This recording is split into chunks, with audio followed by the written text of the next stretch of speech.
ایک نوجوان تھا جو کہ بادشاہوں کے دربار میں جاتا اور بادشاہوں کو نصیحت بھری باتیں سنایا کرتا۔ بادشاہ خوش ہو کر اسے انعام و کرام سے نوازتے۔ وہ ایک دن ایک بادشاہ کے دربار میں گیا۔ بادشاہ نے اسے اپنے سامنے کرسی پر بٹھایا اور کہا، اب کہو جو تم کہنا چاہتے ہو۔ تو اس نے کہا، بادشاہ سلامت، محسن کے ساتھ احسان کرو اور جو آپ کے ساتھ برائی کرے گا اسے اپنی برائی کا بدلہ خود ہی مل جائے گا۔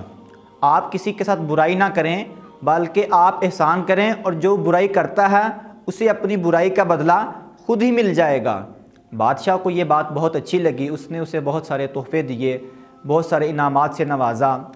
اب جب اس نے انعامات دیے اس نوجوان کو تو بادشاہ کے دربار میں ایک وزیر تھا کہ جسے اس نوجوان سے حسد ہونے لگ گیا۔ اس نے دل ہی دل میں حسد کی وجہ سے وہ کرنے لگا کہ اس نوجوان کو کتنی عزت ملی ہے اس دربار میں۔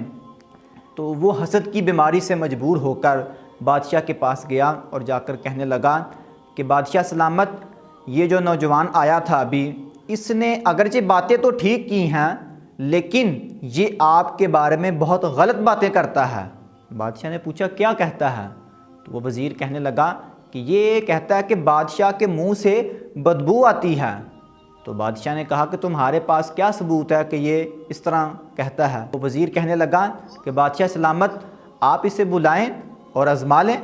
آپ دیکھیے گا کہ جب آپ کے قریب آئے گا تو اپنے منہ پر ہاتھ رکھ لے گا، اپنے ناک پر ہاتھ رکھ لے گا۔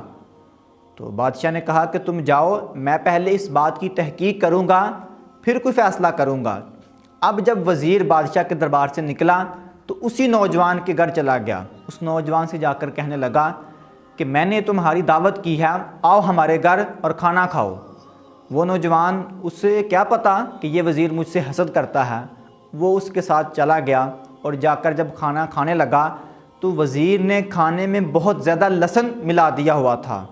بہرحال اس نے کھانا کھایا اور واپس آ گیا۔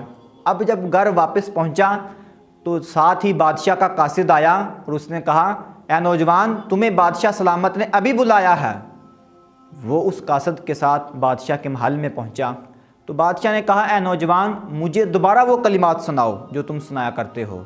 تو اس نے پھر کہا کہ محسن کے ساتھ احسان کر اور جو برائی کرتا ہے اسے اپنی برائی کا صلہ خود ہی مل جائے گا۔ بادشاہ اس کے قریب گیا تو اس نے اپنے منہ پر ہاتھ رکھ لیا اور اس وجہ سے ہاتھ رکھا کہ میرے منہ سے جو بدبو آتی ہے لہسن کی وجہ سے وہ بادشاہ کو نہ جائے۔ تو اب بادشاہ نے دل ہی دل میں خیال کیا کہ اس وزیر نے مجھے ٹھیک ہی بتایا تھا کہ یہ میرے بارے میں یہ خیال رکھتا ہے کہ میرے منہ سے بدبو آتی ہے۔ تو بادشاہ نے اس نوجوان کو سزا دینے کا فیصلہ کر لیا۔ اس نے ایک وزیر کے نام خط لکھا اور خط میں یہ لکھا کہ جب یہ نوجوان، یہ آدمی تمہارے پاس آئے، اسے ذبح کرنا اور اس کی کھال اتار کر اس میں بوسہ بھر کر مجھے بھجوا دینا۔ بادشاہ نے وہ خط لکھا، اوپر مہر لگائی اور اس نوجوان کو دیا کہ گورنر کے پاس لے جاؤ۔ اب کیا ہوا کہ جب وہ دربار شاہی سے باہر نکلا تو راستے میں وہی وزیر مل گیا۔ وزیر نے پوچھا، اے نوجوان، کہاں کا ارادہ ہے، کہاں جا رہے ہو؟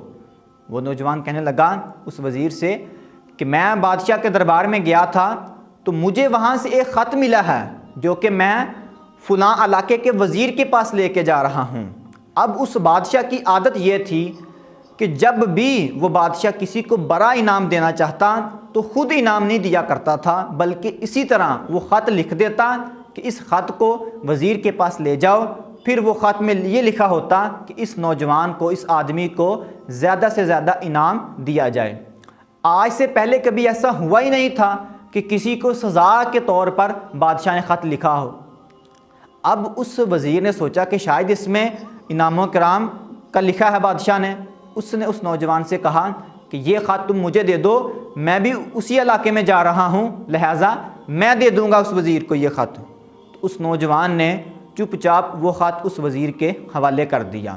اب وہ وزیر بڑی خوشی سے جھومتا جھومتا جا رہا تھا اور دل میں یہ سوچ رہا تھا کہ آج میں نے کیسے اس نوجوان کو جھانسا دے کر اس سے یہ خط لے لیا ہے۔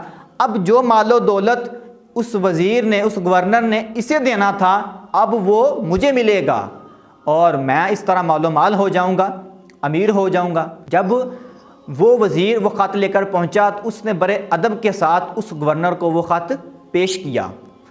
جب گورنر نے وہ خط کھولا اور پڑھا، وزیر سے بولا کہ کیا تمہیں معلوم ہے کہ اس خط میں بادشاہ نے کیا لکھا ہے؟ تو وہ وزیر کہنے لگا کہ بادشاہ سلامت نے یہی لکھا ہوگا کہ جب میں آؤں تو مجھے مال و دولت سے نوازا جائے۔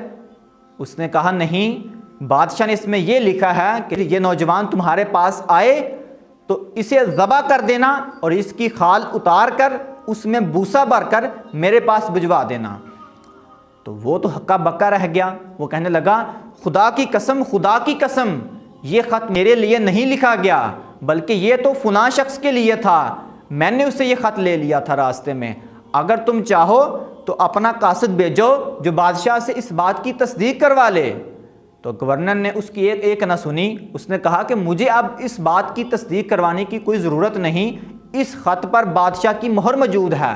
لہٰذا اس نے جلاد کو حکم دیا، اس نے اس وزیر کو وہیں پر ذبح کر دیا اور اس کی کھال اتار کر اس میں بوسا بھر کر بادشاہ کے پاس بھیج دیا۔ اب جب اگلا دن ہوا تو بادشاہ نے اس نوجوان کو دیکھا، اسے بلایا کہ میں نے تمہیں جو خط دیا تھا وہ کہاں پر ہے، اس کا کیا بنا؟ وہ نوجوان کہنے لگا کہ بادشاہ سلامت، جب میں اس دربار سے باہر نکلا تو آپ کے ایک وزیر صاحب مجھے ملے، انہوں نے مجھے کہا کہ میں بھی اس علاقے میں جا رہا ہوں، مجھے دے دو، میں پہنچا دوں گا، تو میں نے وہ خط انہیں دے دیا تھا۔ تو بادشاہ نے اس نوجوان سے کہا کہ اس وزیر نے مجھے آ کر بتایا تھا کہ تم میرے بارے میں یہ گمان رکھتے ہو کہ میرے منہ سے بدبو آتی ہے، کیا حقیقت کیا ہے اس میں؟ تو اس نوجوان نے کہا بادشاہ سلامت، میں نے تو کبھی آج تک ایسا نہیں سوچا۔ تو بادشاہ نے کہا کہ تم مجھے یہ بتاؤ کہ جب میں نے تمہیں بلایا تھا تو جب میں تمہارے قریب آیا تو تم نے اپنے منہ پر ہاتھ کیوں رکھا تھا؟ تو اس نے کہا بادشاہ سلامت، جب آپ نے مجھے بلایا تو کچھ دیر پہلے ہی اس وزیر نے میری دعوت کی تھی جس میں اس نے مجھے بہت سارا لہسن کھلا دیا تھا، جس کی وجہ سے میرے منہ سے بدبو آنا شروع ہو گئی تھی۔ تو اب جب آپ میرے قریب آئے تو میں نے اپنے منہ پر اس لیے ہاتھ رکھ لیا کہیں میرے منہ کی بدبو سے آپ کو پریشانی نہ ہو، اس وجہ سے میں نے ہاتھ رکھا تھا۔ تو بادشاہ نے کہا اے نوجوان، تو نے بالکل ٹھیک ہی کہا تھا کہ محسن کے ساتھ احسان کر اور جو برائی کرے گا اسے اپنی برائی کا صلہ خود ہی مل جائے گا۔ اس وزیر نے حسد کی وجہ سے تجھے سزا دلوانا چاہی لیکن وہ خود ہی اس گڑھے میں جا گرا جو اس نے تمہارے لیے کھودنا شروع کیا تھا۔